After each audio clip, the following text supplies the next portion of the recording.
За бид өдөр болгонд нэг эмгэнэлтэй мэдээ одоо сонсдог боллоо.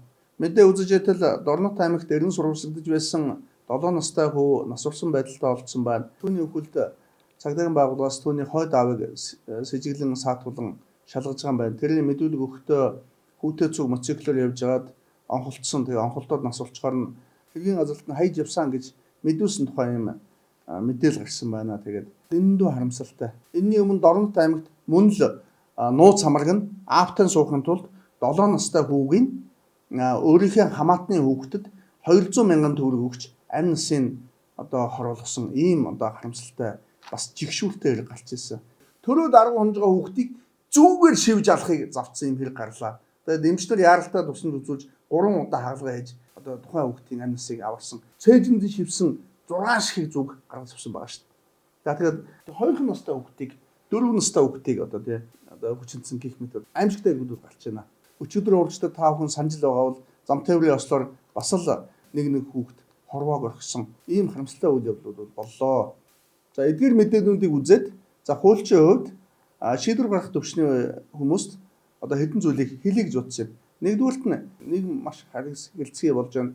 Үүнтэй төр зэсэг за эрүүгийн ялын болгоороо бол тэмцэж байгаа. За энэ тэмцэл дотроо энэ хүүхдийн эсрэг үйлдсэн гэмтргийг хүндрүүлж үзэхээр хуульчлаач гэсэн одоо саналыг бол би гаргаж байна. Зүгээр яг одоо манай эрүүгийн зарим гэмтрэгүүд дээр одоо бага насны эсрэг үйлдсэн бол түүнийг хүндрүүлж үзэхээр зас. Тэгвэл үүнийг бүх гэмтрэгт болж одоо санаатай, санамсаргүй, болгоомжгүй за бүхэл гэмтрэгүүдэд хүүхдийн эсрэг л байх юм бол хүүхдэл хохирсон бол түн төлөөлөх хариуцлагыг нэмэгдүүлдэг байдлаар хуульчлаач гэсэн саналыг оруулж байна. Манай хууль зүйн яамныхан бол за зарим гаргасан саналыг бол түргэн шуурхай хүлээн авч шийдвэрлэж байгаад би баяртай байгаа. Тухайлбал за саяхан согтуугар тээврийн эсч жолоодсон этгээдүүд хүлээлгэх хариуцлагыг одоо нэмэгдүүлэх талаарх саналыг одоо түргэн шуурхай хүлээж авч хуулийн төсөл боловсруулж байгаа талаар мэдээлж илээ. За үүнтэй нэгэн жил энэ хүүхдийн эсрэг үйлдсэн бүх гэмтрэгүүдэд хүлээлгэх хариуцлагыг бүр нэмэгдүүлчмээр. Энэ байж болох л асуудал байхгүй юу?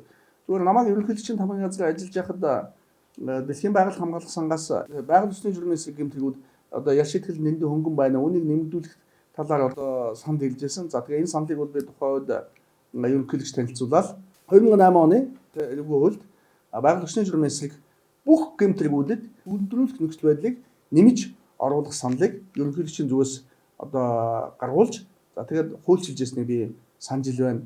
Одоо саяхан иргэний хуулинд гэмтргийн улмаас учирсан сэтгэл санааны хохирлыг тооцохдоо бага насны хүүхдэд учруулсан хохирлыг одоо насанд хүрсэн хүнд учруулсан хохирлоос 2 дахин одоо нэмэгдүүл тооцно гэж хуульчилж болж штэ. Үүнтэй нэгэн нийслэлээр одоо бага насны хүүхдийн эсрэг үйлдсэн тэр бүх гэмтрэгүүдийг хүндрүүлэх нөхцөл байдал болгож оногдуулах ял шийдэглийг 2 дахин нэмэгдүүлэх ийм саналыг л одоо оруулж байна. Ингэж энэ гэмтлийн гарал би буурна гэж бодож байна. Тэгэхээр хүн болгонд бодох нь байна штэ.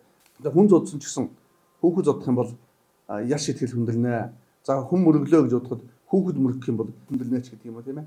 За хоёрдугаарт нь дан ганц ял шийтгэлийн нэмэгдүүлснээр гэмтлийн гаралт буурахгүй л. Тийм учраас гэмтлийн улмаас учирсан хохирлыг гаргуулахдаа хохирогчийн нэхэмжлийн хэмжээгээр гаргадаг болох юм бол бас энэ гэмтлийн гарал бас буурна шүү. Тийм учраас энэ бүхний анхаарал судалж одоо бага насны хүүхдийн эсрэг үйлдэж байгаа гэмтгийг ял шийтгэлийн одоо нэмэгдүүлж өгөөч гэсэн саналыг одоо гаргаж байна.